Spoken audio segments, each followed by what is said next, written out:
kwa Aisha. Sifahamu. Ina maana katika mawazo ya haraka haraka Abdullah ibn Abbas akishindwa kujibu hilo.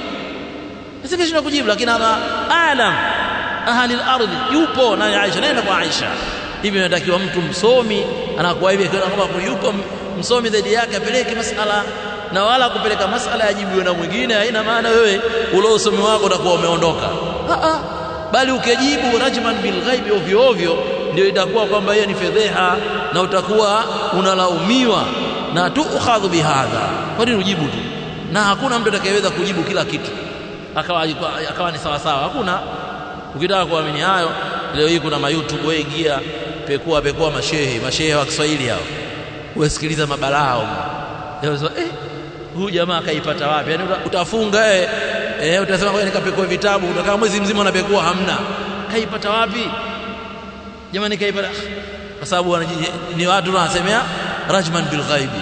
Fikiria wewe, kuna mtu Kondoa anakuambia Mtume SAW alikuja Kondoa.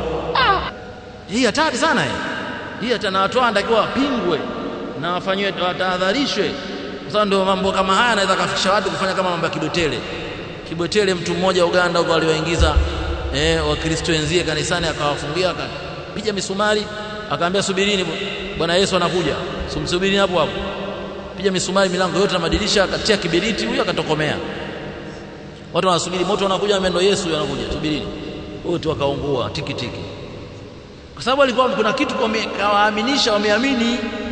Sasa haya mambo ya imani haya si mambo ya kuchukuliwa hivi wakati katika dini ya Uislamu. Mtu aseme tu, asizungumze tu kwa wewe bwana, kitu hujui, nyamaza. Kama umeulizwa sema mimi sijui, wala laisa bi'aib. Usema mimi sijui sio aibu, au kama hujaulizwa wewe nyamaza, sio useme.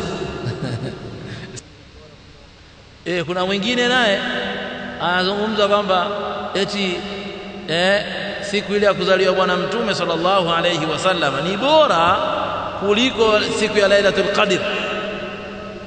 Umeona hii balaa? Yani siku ile alozaliwa Mtume Muhammad sallam, yani ile ni bora kuliko nini? Lailatul Qadr. Unaona? Sawa, min aina kitasabtu, umepata wapi? Bi ayi dalili, kwa dalili gani? Kwa sababu hii dini ya Uislamu inakuwa dalili. Huko sasa tunaambiwa kwamba Lailatul Qadri khairum min alf shahr.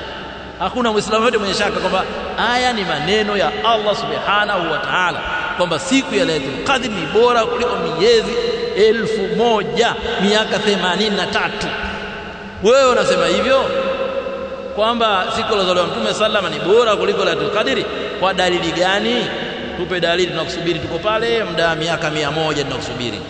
Tumefahamiana? Anasema qala fantalaqtu, Saadi anasema